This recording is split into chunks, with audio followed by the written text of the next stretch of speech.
Hello and welcome, listeners of the Artistic Foodies, to another bonus episode. In this bonus episode, we sit down with Zaki Hasan. Part of this interview is in our Star Wars episode, and here we present to you the full interview. Hope you enjoy, and as always, you can check out more episodes on Spotify or wherever else you found this podcast.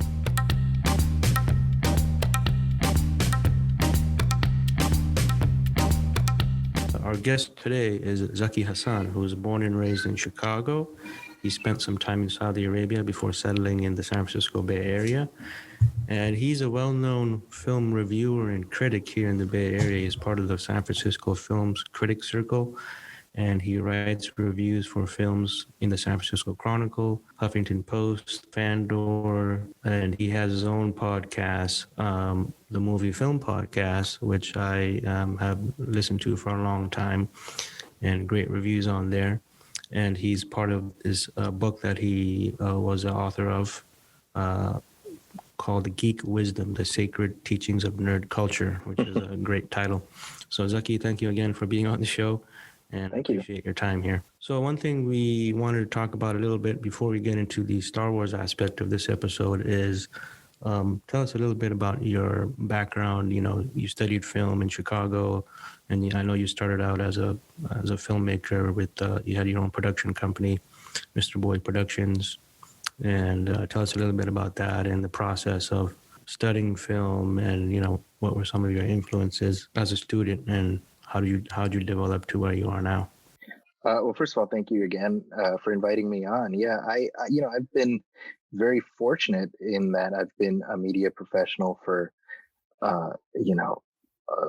25 years at this point. I mean, right out of high school, I was able to get a job at a community newspaper when I was in community college. And so I got firsthand experience with film criticism. And from there, that made me want to pursue an education in film production with an eye towards, if not seeking, a profession making films, being better equipped to critique them. So I went to Columbia College in Chicago, which is the largest film school in the Midwest.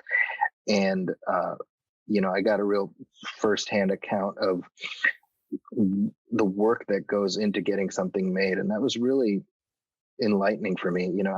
I'm somebody who I like your big blockbuster films, but I also like smaller independent movies. So seeing the entirety of the production process from concept to completion and having to carry productions through, that was really helpful in terms of expanding my own experience. And ever since then, I've worked on smaller productions with my partners, and the guys I work with. You alluded to it with Mr. Boy Productions. I mean, they've gone on to work regularly in the industry. My one colleague, Sean Coyle, he's an executive producer at Disney. He produces a show there called Puppy Dog Pals. My other partner, Brian Hall, is a writer for various animated shows. He worked on Bob's Burgers. So for me, it's been great to see their professional lives extend in that direction. And I've been very fortunate from my end in the Bay Area, where I've been able to expand my reach as a writer, which is something I always enjoy. I like being a journalist. I like being a media critic. That's very much where my interests have gone towards. So I'm grateful for having had the whole spectrum of experience. That's great. Just a little background.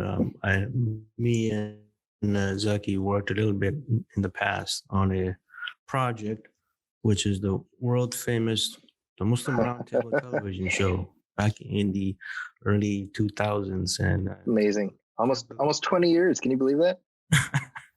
Yeah, I can't believe how long ago. Amazing. 2003, 2004. And I should mention here, I connected with Irfan before I even moved out to the Bay Area. I don't know if you remember this, but I had messaged you. I was like, hey, I see the stuff you're doing. And so literally the first week I was in the Bay Area, I met with you at the old SBIA building in downtown San Jose. Like week one. I remember that. And then we had a lot of good projects that we together, and we even got the chance to interview this famous actor Viggo Mortensen. Yeah, that's right. Who was, and I'm sure you remember that. He was working on a film. The film wasn't actually that good, but it was just. It's just all right. It was Hidalgo, yeah. Hidalgo, that's Okay, right. but we were just excited just to meet him. Right from the Lord of the Rings and all that stuff. So it was a pretty exciting time. But you did a lot of great work in terms of giving back to the community and educating about Thank you. Film and media. So we appreciate that. So let's get into a little bit about the Star Wars films. Did it have any influence on you as a student or when you were studying film? Well, I think above and beyond as a student, I think Star Wars has just sort of, it's impossible for me to separate Star Wars from my life and wonder who I am as a person. I mean, I've been a Star Wars fan since the cradle. I always say this, I was born in '79. Yeah, so just talking about Star Wars in my own life, I above and beyond its impact on me as a film student or as a media professional. I mean, I can't separate Star Wars from my life going all the way back to when I was a little kid.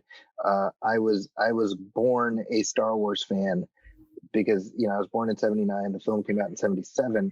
My brother is 5 years older than me, so it's kind of like my first words were Mama, Baba, Luke Skywalker, Darth Vader. That was it. I remember very distinctly. My brother got like Empire Strikes Back action figures for his, whatever, his 6th birthday, whatever it was. And, him going to school and me just kind of mangling his toys and whatnot. So, in 1997, the films will be released for the 20th anniversary.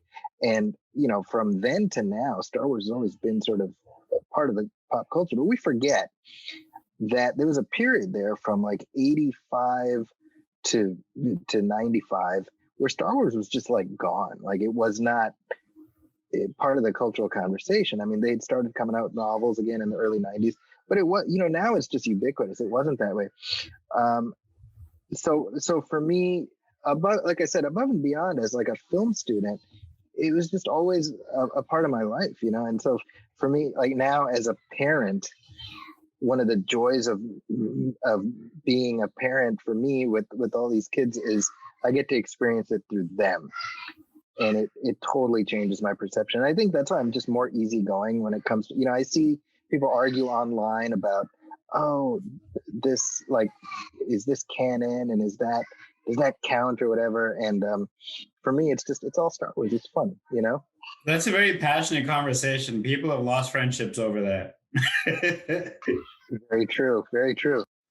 So I was wondering, essentially, if you could tell us what order Star Wars came into your life. Did you watch it chronologically? You said you were born in '79. The first one came out in '77. Was it 4, 5, 6, 1, 2, 3, 7, 8, 9 for you? That's exactly right. Release order. Yeah. I mean, for me, Star Wars is always 3 movies with a beginning, middle, and end. So when those prequels came along, I went through my own sort of journey of acceptance with them because I was what was I? I was 99, right? So I was 19 when Phantom Menace came out, and I was pretty negative about it, just like most people my age, and it. And so I always kind of, for me, it was like, well, there's the 3 Star Wars movies, and then there's those other ones. That was always me. And truthfully, I mean, it took, going back to what I said earlier, it took watching them with my kids and realizing, like, man, they're not getting lost in all the nerdy stuff. They love Jar Jar Binks, and like sort of, and right. So at that point, I had to be like, my Star Wars is always like, I'll always plug into it in terms of those 3 movies. But that doesn't make anyone else's experience less valid. You got plenty of people who came in with the prequels, and that is their egress into this universe. And the same thing's going to happen with these new movies that everyone complains about. Like, it's this, I say this all the time online, but I'm like, it's a big fridge. There's plenty of ice cream for everybody. Just because you don't like this flavor doesn't mean you can't like that flavor. See, this is the unifying voice we need in America right now. I love your perspective on it, because I was born in 91. My first Star Wars movie was Phantom Menace in 99. Nice. Okay. And I was living in Saudi at the time. I was living in Riyadh. And so it took a little bit of time for the movies to eventually get to where we could access it. So I still remember, it was a DVD, and we put it and watched it on the computer. And I must have been like 10 or 11 years old. And I mean, I love Jar Jar Binks. I thought he was the funniest thing in the world. And so sort of like coming back to it decades later and realizing all the hate that people had for him, I was very shocked and surprised, to say the least. What you're saying, that's what's so instructive about this is when what we tend to do, right, just as human beings, we define normal by us. We're like, this is me, this is my experience, this is what I like, therefore anybody else who has a different point of view is wrong, right? Exactly. And especially when it comes to pop culture, I'm always like, well, first of all, you can't like hate a movie. You can dislike it and just be like, well, I will never watch that again. But people are like, I hate that. It offends me. I like the Delta Force offends me, right, as a Muslim. But I'm like, if you're a Star Wars fan, you just say, all right, well, watch the thing you like, just and this is relevant. A couple of years ago, I had the opportunity to interview Ewan McGregor, who of course played Obi-Wan Kenobi, and I told him this story, which I think is so apt. I had been reading a Star Wars storybook to my kids, and there was a picture of Ewan McGregor as Obi-Wan Kenobi, and my kid says, oh, that's, he was probably like 5 or 6. He says, oh, that's Obi-Wan Kenobi. And then there was a picture of Alec Guinness as Obi-Wan Kenobi. He says, oh, that's old Obi-Wan Kenobi. Right? And I thought that was interesting, because my perspective, and I'm sure Irfan can relate to this, is, well, Alec Guinness is Obi-Wan Kenobi. Yeah. And Ewan McGregor is young Obi-Wan Kenobi. Exactly. That's right? Fascinating. That's really and I feel like this, you're talking about like this generational thing. Now when I look at 7, 8, 9, I know when the 7th movie came out, I got all dressed up. I had I had a Chewbacca onesie on that I bought from Target specifically for it. Went into the movie theater, didn't read anything about it until I watched it. And then I watched it, and except for a few little bit of nostalgic moments, I was caught up in the moment. But after leaving, I realized that I actually hated the movie. This is Force Awakens you're talking about. Yeah, exactly. Okay. The only force that was awakening in me was like, why did I just waste my time like that? They had a little bit of a nostalgic factor, but it was a recycled plot. And so now when I look at 7, 8, 9, I can kind of understand what sort of the generation before me feels like when they look at 1, 2, 3, when they look at Phantom Menace, and they're like, oh, this is terrible. So, and what I would say is wait 15 years and just see what the kids of today think about these movies. Yeah, I mean, this is a great lesson. And I have a 4-month-old. She's 4 months old now. Nice. And, I don't want her to have too much screen time. She's just a baby, except when we're all watching Star Wars. I don't care how old she is. That'll always be sort of safe space for her to watch. And even though I've been married almost 5 years, it took almost 5 years for my wife to finally agree to sit down with me and watch the Star Wars films. And I think the reason why is I was trying to introduce her to the films by watching 4, 5, 1, 2, 3, 6, which is the machete order. Right, that's right. Right. And so this is, I feel like from the story perspective, this is maybe the best way. But, just watching episode 4 and just something about watching a film from the 70s, she kind of got bored of it. So recently we did 2, 3, 4, and then we're on 5 and 6 now. And with her, I'm going to be revisiting 7, 8, 9 with this conversation in mind. And just knowing that ultimately, I mean, this is for the future generations. It's all Star Wars, like you said. Right. Yeah, for my daughter, I don't know if you can see the little video, but I got this little baby Yoda, little crochet thing, So, that's what it's all about. What order did you introduce your kids to the films in?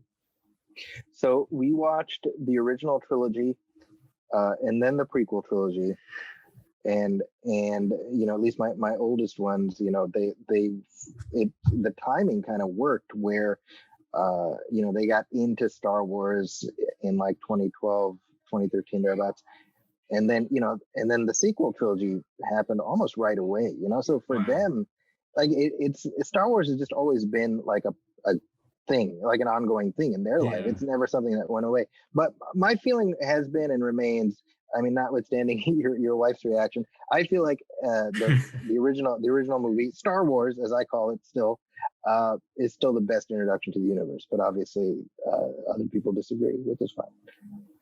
What do you think about Rogue One? Because I actually rewatched that recently, and I also was trying to show my kids that.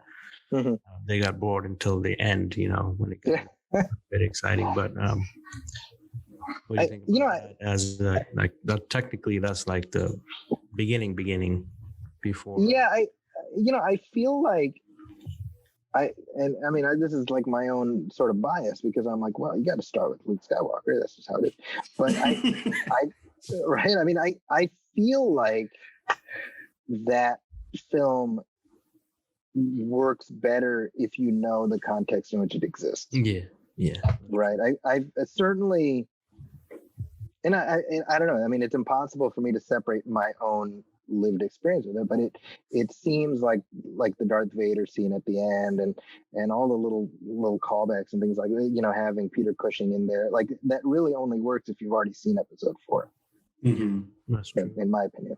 Or it works. Let me rephrase. It works probably better if you've seen episode 4. Mm-hmm. Yeah.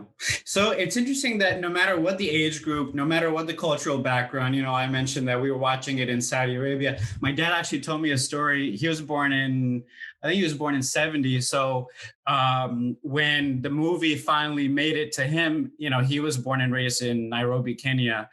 There's a scene where one of the I can't remember who, but one of the alien characters starts speaking in what sounds like gibberish, but is actually in Kikuyu, which is the second largest spoken language in Kenya. Oh, wow. And everyone went wild. I mean, like the Kenyans were crazy for that film just because of that 4-second line in Kikuyu. So, regardless of age groups, regardless of cultural backgrounds, and even gender, it's not like a chick flick or like a bro film. Why do you think Star Wars has such a universal appeal? I think what works in its favor is that it exists completely outside of, our current milieu. It's not the future. It's not Star Trek, where it's like, oh, this is, and I love Star Trek, but oh, this is us, 300 years from now. I think George Lucas very wisely started his franchise out by saying a long time ago, galaxy far, far away. He's cutting more than anything about our world. You know what I mean? This is a fantasy. It's a fairy tale. It's the equivalent of saying once upon a time, right?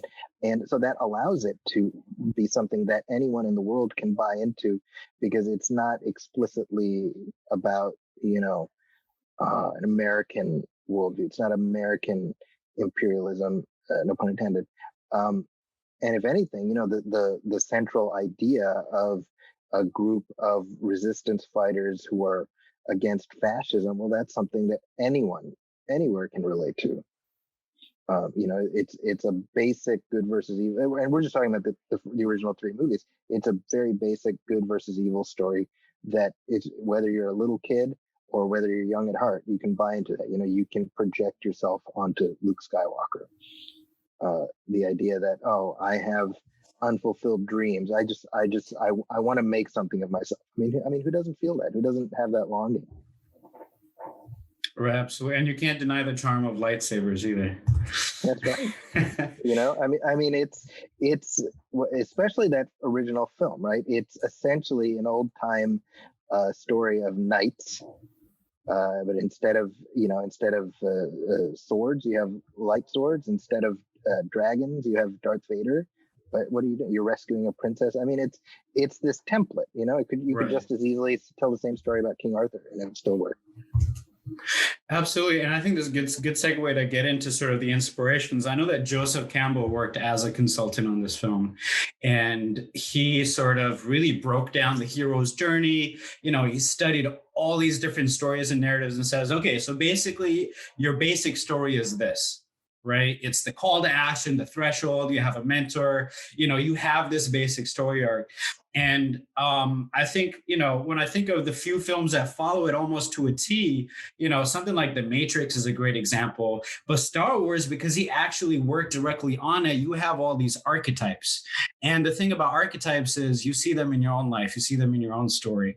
So in many ways, like Star Wars, if you're picking up this hero's journey, you can sort of see yourself in it and different characters from your life as well. So I know Campbell was a heavy influence.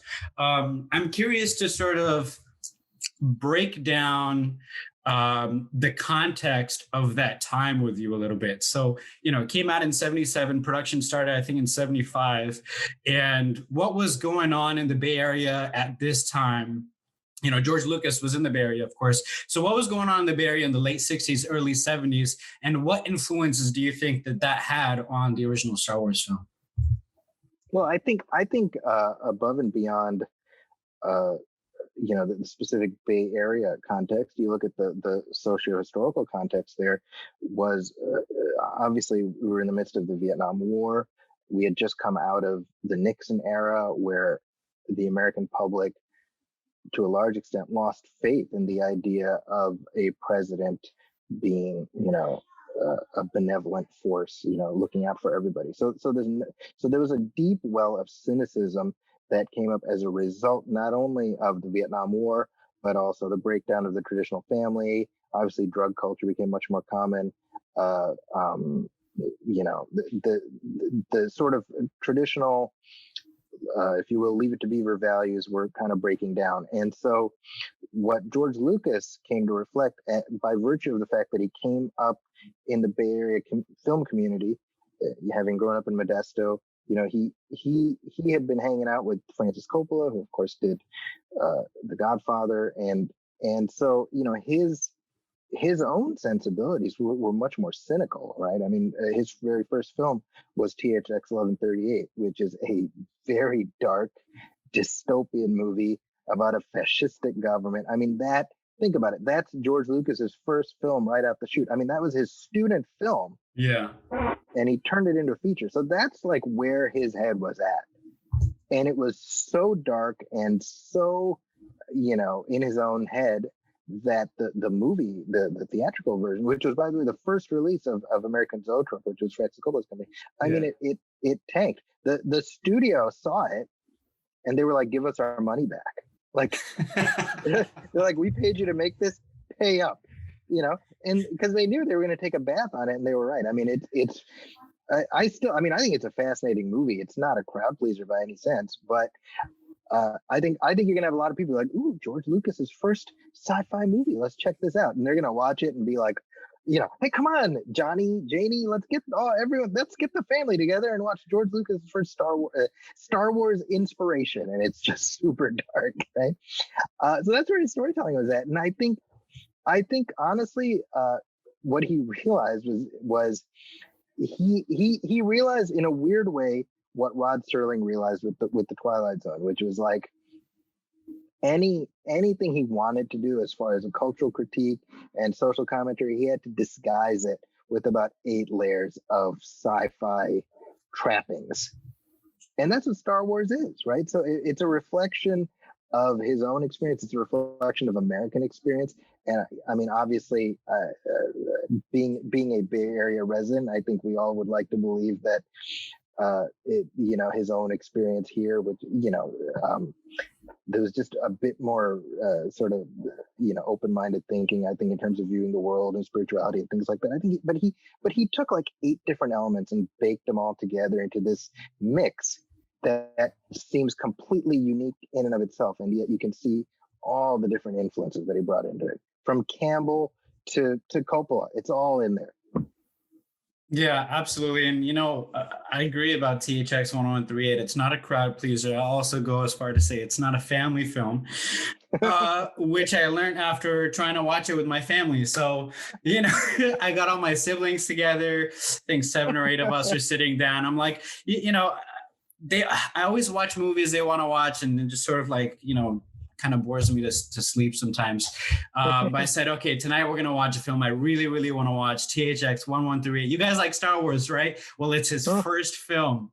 And we watched it, and we went all the way through, and the reaction they had was pretty much, I'm sure, the exact reaction the studio had. It's like, can you give me my life back, like the last few hours? Give me my time back.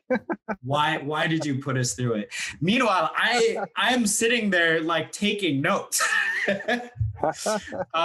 So, I think that, so there's 2 things that are really fascinating about THX I want to touch upon. One is, again, given the context of the time, counterculture, Bay Area, anti-war, the psychedelic movement is happening, and there's a lot of this exposure and movement towards Eastern traditions and Eastern religions. Among this milieu of like Buddhism and Hinduism and all of that, you find, interestingly enough, you find Sufism, which I would say in this context is separate from saying that Islam was present there, because they were drawn to sort of Sufi poetry and Sufi stories and so on and so forth. So, I wonder if you've sort of thought about, and if you could sort of share some reflections on, how much of that made it into the Star Wars films. And, of course, except for talking about the M count, we're not even going to talk about the M count sort of blood test aspect of this spirituality. What do you have to say about the spirituality of Star Wars, and what do you think the influences were? Well, I think the influences that you listed, I think they're all there. I think Lucas, and you talk about sort of, it's like Sufism minus the Islam aspect. I mean, it's sort of like an agnostic Sufism, that a lot of these cats were into. I think it I mean, when you look at how the Force is described, right? It's an energy field that surrounds us, it binds us. It's generated by life. I think that's what Yoda says, right? It's like a catch as catch can kind of spiritual view, right? It's like spirituality without explicitly having to lock yourself in to a specific deity or anything like that. And so, I mean, again, the guy was smart. He figured out, here's a thing that like everybody, no matter which faith system they ascribe to, they can plug into, right? Regardless of whether you're Christian, Buddhist, you name it, you can hear about the Force and be like, yeah, I get that. Mm-hmm. Yeah, and I feel like the description of the Force itself is a little bit Taoist in nature as well. Sort of almost taking this agnostic perspective, like you said. So I'm really curious to know if you are. So in my research, I came upon this little nugget, which I think is fascinating. Are you familiar with the Sufi group known as the Habibia that sort of came up in the Bay Area in the late 60s, early 70s? Only very vaguely. What? So I'd like to know what you know about them, and then I'll sprinkle a little story in here. I'm fairly certain whatever you know is more than what I do, so I'll cede the ground. Okay, it's absolutely fascinating. So it all starts with the Floating Lotus Magic Opera Company in the late 60s, which was a group of young artists who were very spiritually minded.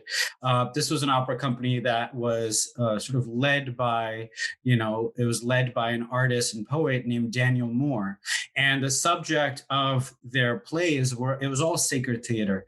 And it would always be pulling from, a little bit of Tibetan Buddhism, a little bit of Hinduism, sprinkle some Zoroastrianism in there. But still, Hafiz was there, Rumi was there. And so one day, this man by the name of Ian Dallas he's originally from Scotland. He himself had been drawn to Islam and to Sufism. And in fact, he's the one, it's been told, who gave Eric Clapton a copy of Majnun and Layla. and Eric Clapton wrote the song Layla about his own sort of unrequited love. Wow. So, so Ian Dallas, he finds out about the Floating Lotus Magic Opera Company, Sacred Theater. He says, I'm really into it. I think he found out about it from a Rolling Stone article. So he flies over to Berkeley, gets picked up in this sort of car that was very famous because the seats had been taken out and there were toadstools instead that people would be sitting on. It was all trippy, psychedelic, like sort of grass cover in it. And from that moment, Ian Dallas started to work his magic and essentially drew Daniel Moore and that sort of cohort of artists towards Islam. You can actually get into the story. Hakeem Archuleta talks about the story in a separate podcast, but they all took Islam in a cafe. They went and did sort of the ablution in the cafe bathroom in Berkeley in 1969. And then the next year, they all went to Morocco to see the Sheikh Ibn al-Habib, and formally become Muslim and become Sufi. Wow. At this time, yeah, it's really interesting. It's really interesting because this sort of cohort goes on to shape what is essentially Western Islam. You think about Zaytuna College, you think about Talif Collective, all these sort of modern Western Islamic organizations and philosophies originate from this original group. Sheikh Hamza Yusuf was, he was sort of inspired and a part of this group for a little while. So Daniel Moore ends up becoming Abdul Hai Moore, he was named one of the most influential Muslims and so on. So the reason why I say all this, we can go on so many tangents, very fascinating stuff. They were known as a Habibiyya. In 1971, after they performed Hajj in January, February, they came back to the Bay Area, and Ian Dallas, who at this point in time became known as Sheikh Abdul Qadir as-Sufi, he was fundraising for his second book, which is called Muhammad Sallallahu Alaihi Wasallam. And at this time, he was sending sort of his disciples at the time, which was the Habibiyya group, out to fundraise. And at this point, they had all seen THX 1138 and they loved it. And so, they were under the impression, and Sheikh Abdul Qadir was under the impression that, this George Lucas guy, he gets it. He sees through the veils. I think he's totally onto this. He would love the Sufi stuff. Go and talk to him and see if you can raise some funds. So he sent a delegation. It was Daniel Abdul Hai Moore and Abdulaziz Redpath, both of whom are unfortunately no longer with us. May Allah have mercy on them both. They went to go and talk to George Lucas, and they talked about Sufism, and they talked about Islam, and they talked about God, and they talked and talked and talked. And to me, it's undeniable when I look at pictures of this group in Morocco and I look at pictures of the Jedi Knights, there's no possibility that it's a coincidence. The robes are exactly the same. The look is exactly the same, right? So, I don't know how much of the Force and the spirituality is directly inferenced from them because there was a milieu of stuff going on. But this was just a very interesting thing. And I was able to get at least a secondhand account of someone who heard this story directly from Daniel Abdul Hai Moore while he was still alive. That's amazing. It's one of my favorite stories. So now when I look at the Jedi Knights, I'm like, yeah, that's Moroccan Sufism right there. Crazy stuff, yeah.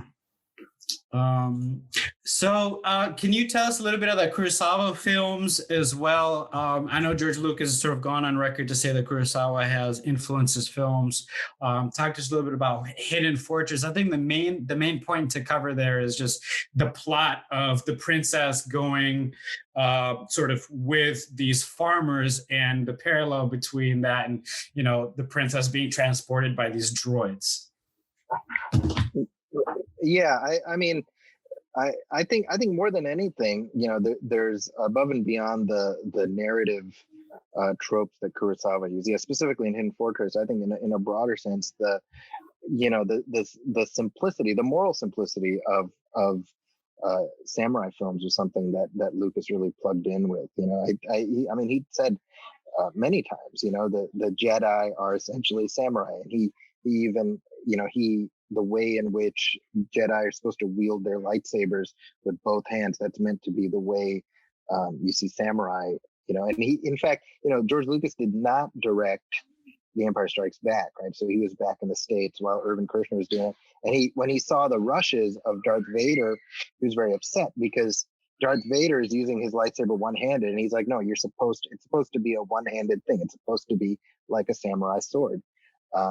Obviously, I think in context of the film, it's like, oh, it's fine, George, don't worry about it, But I mean, that shows his intent. And when you look at Qui-Gon Jinn in the Phantom Menace, I mean, he's got his hair tied back. I mean, he's clearly a traditional Jedi. And in fact, samurai movies are called Jedi movies. Jedi Geki. That's the name of the genre. So it's all on Front Street. Everything he intended. I think there's even a movie called Qui-Gon, if I'm not mistaken, which is where Qui-Gon Jinn, his name came from. So is that where the word Jedi comes from? Because the Sufis will say that's inspired by Al Jedi. I think there's a lot of overlap there. I mean, that's kind of the nice thing. I can certainly see a scenario where Lucas heard this variation here, that variation there, kind of merges it together, and it becomes its own new unique thing. I love that. That's hilarious. Yeah. Well, there's definitely a lot of speaking of the language and words used, like there's for example, my son, his name is Mustafa, and obviously in Arabic that means the chosen one, and Darth Vader, lives on the planet Mustafar, right? It's pretty blatant there. And then there's the in the Rogue One, there's the planet of Jeddah. It's the holy city, and so there's a lot of and the filmmakers said that was by design. They used that name very specifically. Yeah, definitely. So there's a lot of elements of Islam and Arabic language and Muslims in the Star Wars. I think everybody who is Muslim can see that. And like you said, there's influences from a lot of different cultures and religions, and that's one reason why it has a universal appeal, because everybody has some connection to it, whether it's in their language or their culture or their religion. So that's one of the universal aspects of the Star Wars series. Yeah, absolutely. So I think we've gone through most of the questions. I do have one sort of final point. This is maybe a little bit nerdy and technical, and I don't know if we're going to include it or not in the final product, but I just want to talk to you about it. So watching THX 1138, one thing that I noticed was the use of human voice as sort of building the soundscape. And in that film, there's not too much dialogue, and whatever dialogue there is, it just feels very stiff and wooden. And rewatching sort of Star Wars, with my wife now, I realized that the script actually kind of sucks. Yeah. From the perspective, like you're delivering these lines, like the characters are saying exactly what they're saying. There's no creativity there. So what I thought was really interesting is sort of his use of voicescapes in THX 1138, and I'm noticing that in the Star Wars films as well. That's sort of how he sets the scenes, and I think the other point was in THX 1138, sort of the guard robots are using these long wooden sticks that have tasers at the end of them, and they make almost the same exact sounds. I'm wondering if those are sort of proto lightsabers that sort of went on to then carry on and become the lightsabers that they were in the Star Wars film. So I just love to know from your more technical filmmaker perspective, sort of what you think about Star Wars films in general, and sort of what sets them apart from other films. Well, from a technical point of view, I mean, you have to give it up for the fact that George Lucas looked at his limitations and refused to be boxed in by them, right? I mean, people give him a lot of grief for being more in love with the technology than the actors who are within the frame, and I think there's validity to that. I don't think he's necessarily an actor's director. I mean, that's a controversial thing to say, but you know, with every, I mean, you look at the original Star Wars, which feels very quaint today, right? In from a 2021 perspective, you're like, oh, look at, you know, it's very small scale, right? Mhm. And yet there's so much that is in that movie. It was the first time that it had ever been done in a movie like that, you know, a dog fight in space in that way. The very first shot, like we forget what a big deal just that opening shot was, where, you know, the rebel ship flies over camera and then this massive Star Destroyer from underneath. Like there'd never been anything like that, you know, in that way. And so my point is, like, that's the genius of what George Lucas accomplished, is he broke the world and reinvented it. And after the fact, we're like, well, this is always how it's been. Like, how could it be any other way? You know, he fundamentally reset the compass. You know, and granted, he was building on what had already been done with 2001: A Space Odyssey, but you can't compare what 2001 did with what Star Wars did. Absolutely. You know, and so the same thing goes, like, even the prequels, which from a technical point of view, to me, it's like it's a coin toss. I mean, you look at like Jar Jar Binks now, 20 years later, and he looks like a first generation render. Like nowadays, you would render it like 2-3 more times to get it right. You know, he looks slightly like, even when he's in the same physical space, he looks slightly removed from that space, you know, and you sort of, you have to squint a little bit, like, all right, well, that's 1999 effects. But when you think about it, I mean, that was the first time you had a main character throughout the film that was completely digital. Like, you had, like, a few years before that was Casper, but again, it's no comparison. Right. And now, I mean, think about it. If not for Jar Jar Binks, we don't have Thanos. Oof. Yeah, I mean, them's the facts. That's a heavy statement. I want to hear more praise of the Phantom Menace. Keep it going. and I say this as somebody who's like 50-50 on the Phantom Menace. That's going to be the tagline for this episode. If not for Jar Jar Binks, we would not have Thanos. Wow. And I think it's just borne out, you know, because George Lucas did it, and, you know, some of it worked, some of it didn't, but somebody had to pave the road.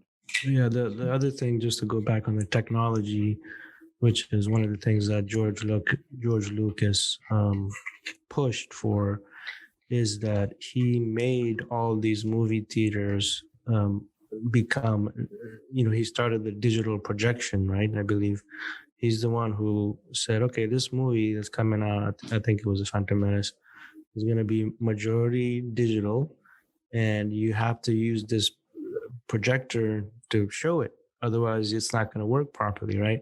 So he kind of pushed it, and because he had the reputation of Star Wars behind him, all those theaters install that. So he's like an innovator in terms of movie technology, and obviously special effects, and everybody is familiar with that. And even today, because I've kind of brainwashed my kids, they're still young, so they're only 8 and 4, to watch the original Star Wars, and even they are impressed with the effects of the original Star Wars movie. And you know, like you said about the big Imperial Star Destroyers coming in the beginning of the movie, it's like, you know, if you're watching it for the first time, if you're a kid, that's still like an amazing shot, right? So, and they made it with just like models and toys, but you can't tell that, right? It looks like a real thing. Yeah. So that's one of the amazing things about the movie, is that he pushed the limits of technology, and he made the whole industry follow him, and they have to catch up. And now because of that whole process, more and more technology has advanced in the movie industry. Iconic. It was an iconic shot. So Zaki, one word answer: Phantom Menace. Hate it or love it? I can't give you a one word answer. He's a film critic. He can't do that. I'm gonna say That's a good answer. That's an honest answer. Yeah. Here's what I will say. I've been on a journey with that movie from the time it came out, and when it came out, the day it came out, I think like most longtime Star Wars fans, I was like, it's good, and I went from there to I don't like it. And so I'm at a point now where I'm sort of like I've been on the journey and now I've come home and I'm like, it's good. Like that's fair. That's 100% fair. Star Wars in general, is it Luke Skywalker's film or is it Anakin Skywalker's film? Do you mean the original, like episode 4? You mean? I mean like Star Wars to you, Star Wars as this sort of like concept. It is a story of a family. So to me, the comparison I would draw is, it's like a novels by James Michener, or even when you look at something like Roots. I mean, you're following. It's this universe, but your various characters move in and off of the stage. It's the Skywalker family. Yeah, and I think Disney now calls these 9 movies the Skywalker saga. I think that's a good way of sort of you're able to sort of put these 9 behind glass while still continuing the series. I believe there's going to be an episode 10, 11, 12 at some point. But what you're able to see with these 9 movies, warts and all, because some are better than others, but you see this journey with this family, which I think is really cool. When you go from Anakin to Ben Solo and anything in between, I think it's honestly, I'll tell you, and I'm confident history will bear me out. The more time passes, people really appreciate this saga of this family. I truly believe that. I think all the slings and arrows people shoot at either the prequels or the sequels, a lot of that stuff is going to fall aside once once you separate out like the passion of the moment and just watch them as a 9-part story. Just one last question. I know you gotta go. The baby's calling you right now. Or is that a boss's baby? Oh, that's my baby. They work from home life. That's fine. You got an extra couple minutes then.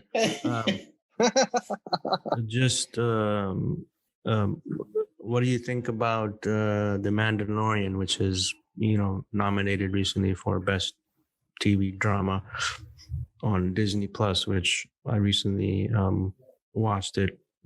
Personally, I thought it was an amazing show, and it was very, it had elements of nostalgia, but also it was a brand new story, brand new characters, and I thought it was great.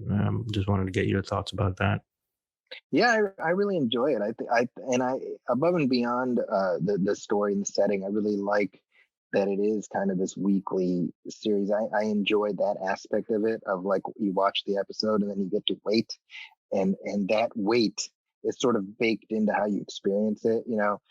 Without getting into spoilers, I mean, this past season that just ended, I mean, there were reveals in certain episodes that I feel like meant more because it wasn't a show that you binge watch. I mean, the season finale obviously has a very big, cool thing that it shows. And I if this was like the Netflix model where you just drop 10 episodes and just get to it whenever, the last episode wouldn't have meant as much, And so to me, that's what's really cool is, I mean, it exists in the Star Wars universe. It's not like cheap shot in Vancouver Star Wars. It's clearly like they put movie money into it.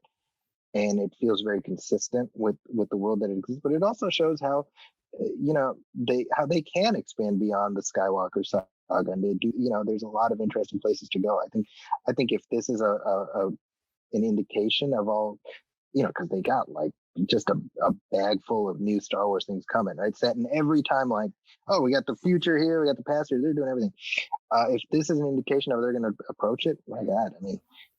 Disney's going to be making bank for a long time to come, Yeah, and I also saw that one of the trailers for the Obi-Wan Kenobi show. I'm not sure if it was an official trailer or not, but it looked pretty good, and then the Boba Fett show coming on too.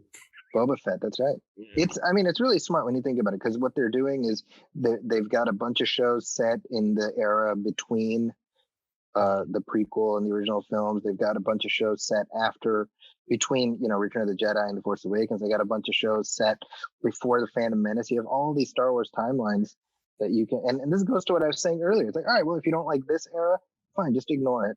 You got all this stuff here you can watch. Fine. You don't like mint chocolate chip? There's cookies and cream over there for you. Yeah. No, you must like mint chocolate chip or you're not following the canon. It's all bid'ah. I mean, that's it. Like, a part of me gets upset when seeing all this new stuff. I'm like, no, but the originals. But honestly, I think you've changed my mind. I think you have a very unifying message. I think, anyone who's hearing this podcast hopefully will change their mind if they were set in their old ways. I have to say, at the end of this, if there's only one takeaway for me, it's that I'm very excited for my kids. My daughter is 4 months old right now. She has a whole world ahead of her. If you look at my car, I mean, the floor mats are Darth Vader. On the back, it says baby on board, and it's a little baby Yoda. This is a world I'm bringing her into. Well, and I'll just say my daughter, she's 4, and who she loves? Rey and Kylo Ren. Yeah. That's her Star Wars. So Wow. it just goes to show. It's a beautiful thing. It's a beautiful thing. Good stuff. All right. Well, thank you very much, Zaki, for your time. We appreciate it. And Thank you. we will. You want to mention your podcast that you're usually on and Do your plug. Yeah, well, thank you so much again for having me, and thank you for mentioning the show earlier. Yeah, it's the Movie Film Podcast, which we usually have 2 to 3 episodes a month. It's myself and my partner Brian Hall, and in addition to talking about new releases and Hollywood news and whatnot, we also do 1 to 2 commentary tracks a month for various films. And so as it pertains to this conversation, we've done commentaries for episodes 1 through 7 of the Star Wars films, where essentially we watch the movie and we talk through and point out various things, Easter eggs and behind the scenes stuff. Sometimes we workshop the story while we're watching, like, oh, maybe they could have done this instead, whatever. We have a lot of fun. I think they make for very good tracks. I have not listened to them admittedly, but I hear good things. So I would love if people would check those out. Just go into the Film Podcast archives. Beautiful. Well, thank you so much for coming on here. I had a lot of fun talking about my favorite topic with you. It's been an honor. Like I said, I've been following your work for a very long time. So to be able to talk to you about film is just this has made my week. Oh, thank you so much. I'm honored that you asked.